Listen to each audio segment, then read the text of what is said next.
What is happening, you guys? This is John from John Kill 3D Gaming, and I want to talk about the recent movie that just came out, Warcraft. And I'm going to be talking about this while I have some Devil May Cry 4 Special Edition playing off in the background, because I just want to have something involving swords to fit the theme of Warcraft. Now, whoever tells you, those major media outlets or reviewers who tell you that Warcraft sucks, hit them in the face with a hammer. Because from someone who never got into playing World of Warcraft or the Warcraft games, I enjoyed this movie. And I know video game movies get a bad rep, but Warcraft, I mean, don't get me wrong, it has its problems here and there, especially from a person who's never played the games. I guess people who have played the games said that they have their minor issues, and from someone who never played the games, I have some minor issues, things I have to go based off this movie now, believing that this is, I guess, Warcraft 1. Is this the storyline of Warcraft 1, the video game? Because, I mean, that's the only knowledge I would have to go based off of. But, I mean, the storyline was good to me. I liked what was going on. Yes, it was a lot of shit that was going on, a lot of things that might confuse you. Like, I guess this is stuff that only Warcraft fans would understand, but I began to understand it to the best of my ability. You know, things between the other races, things between the orcs and the humans, the whole green dark magic energy called the Fel, I believe it was called, and I forgot some of the names of the character. I think I know his name was Darohan or Daragan, or the main orc guy. I think I remember, and I remember Lothal. I remember Gorgam.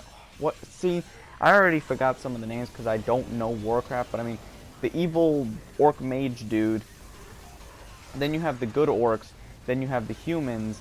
Then you have the king, and then you have the human hybrid. Like, you have the hybrid orc female who was, oh my god, I mean, come on, nerd erection over 9,000. The effects were like, I needed something to fill the void that now that Lord of the Rings and The Hobbit is over. You know, Warcraft has really sparked it has pretty much filled the void that I've been needing for a fantasy epic.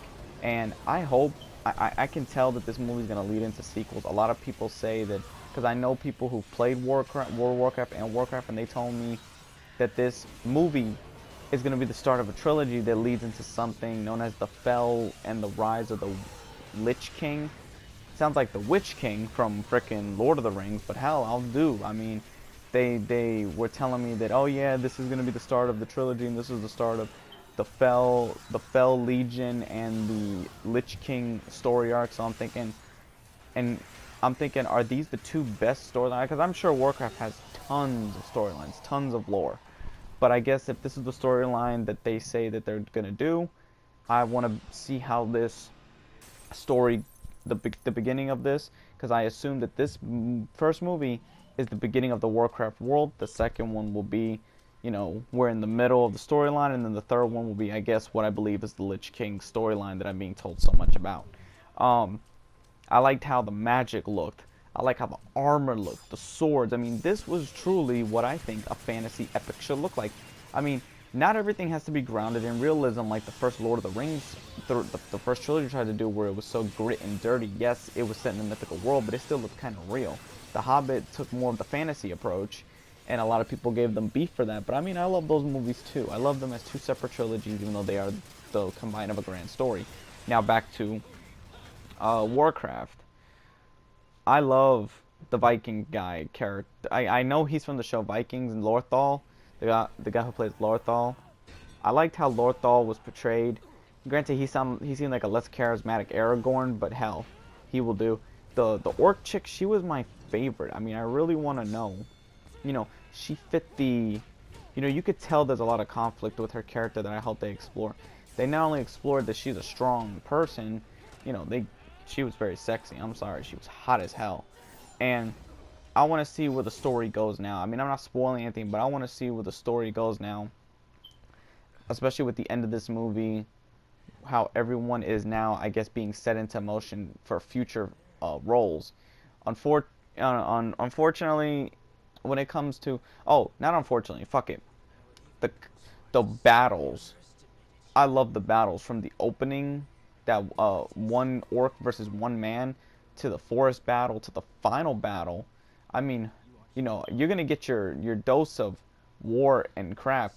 My only cons is we only get too much focus. We get too much focus. I know this movie's about the orc and the humans, and we'll get introduced to the other races, but we only saw the other races so little, like the dwarves and the elves and some of the mages. But I want to see if this is what the other movies do, introduce the other races. I want to see the other races. The other races is what will really sell me because I'm interested in seeing them. But for what we did see of the elves and the dwarves, they looked really cool, and they are very different. So please don't draw comparisons to Lord of the Rings dwarves and elves. These elves and dwarves are extremely different, and I really love them for that. I mean, the dwarf, for what he was in, for the short bit, he made me laugh. The queen, no, not the queen. I'm starting to forget. I gotta watch the movie again at some point. So until next time, guys, I loved Warcraft. Go out and watch it. It's a fun, epic video game movie, and especially made for Warcraft fans. I might just want to watch Warcraft again.